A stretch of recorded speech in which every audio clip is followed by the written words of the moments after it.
Setakat ni yang saya boleh cakap agak positif lah, agak positif. Kita tahu majoriti pemain ni bermain untuk AMD dan kita pun telah layak ke suku akhir, dan dalam suku akhir pusingan pertama kita pun telah mendapat result yang agak baik, kita menang 3-1. So nampak semua agak positif lah buat masa ni.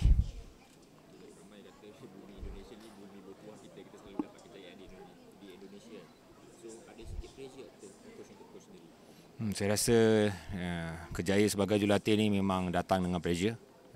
Saya akui dan terima.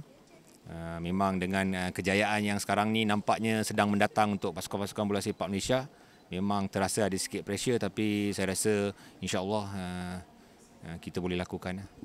Okay, Coach, sebagai juara bertahan tahun 2019, 2020, 2021 tak ada je sebab dibatalkan sebabkan COVID. Mungkin apa sasaran kali ini diletakkan oleh FAM? Dia kena faham yang 2019 ni dia bermain ketika dia umur 15 tahun.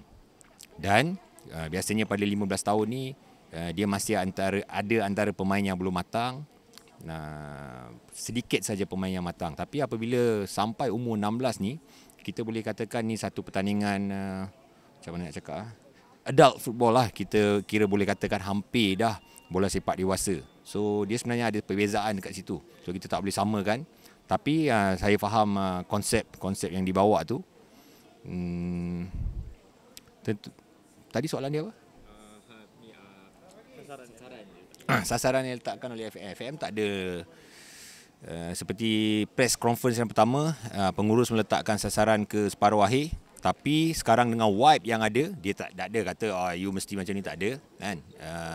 Daripada FAM dia kata do your best kan, play good football dan sebagainya. Tapi kita tahu sekarang ni harapan adalah untuk kita menjadi juara.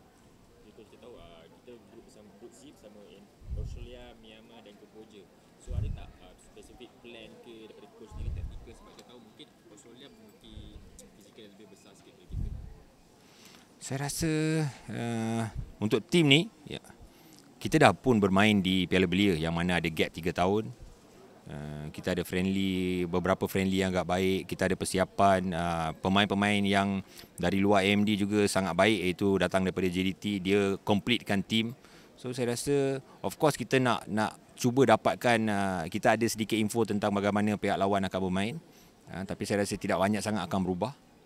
Kita akan teruskan dengan apa yang kita buat, apa yang kita dah praktikkan selama ni. Dan saya rasa macam saya pernah cakap sebelum ni kot, dia the point is player kita kena perform pada hari tersebut. Jika pemain kita boleh main seperti mana yang mereka boleh main, saya rasa yakin lah. Coach, kita tahu juga ada 4 saja daripada pemain daripada JDT kalau tak salah saya, dan semua daripada AMD. So pemilihan ni berdasarkan maybe taktikal daripada coach sendiri ataupun persetujuan ramai juga pada sang penilai.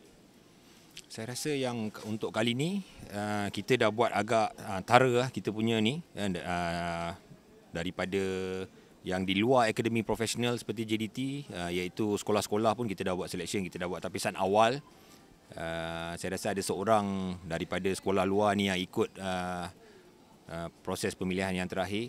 Kemudian untuk proses selection ni daripada JDT sebenarnya kita call up lebih kurang 7 pemain daripada Red Bull ada. So proses selection ni agak rumit, complicated, makan masa yang panjang, melibatkan ramai orang lah, staff-staff teknikal di AMD, tentu sekali dipantau, dibantu oleh technical director di FAM, Scott O'Donnell. Dan akhirnya tentu selepas semua dah buat keputusan, keputusan tu keputusan bersama, tapi saya kena terima tanggungjawab lah, sebab saya akhirnya yang meluluskan senarai pemilihan tersebut. Soalan terakhir, FAM ada beritahu ini antara skuad projek yang bakal pergi ke Piala Dunia 2024 di Peru nanti. So ada tak sedikit pressure daripada coach juga, sebab mungkin ini salah satu kejohanan untuk menguji mereka juga. Adakah mereka dah bersedia untuk projek jangka panjang?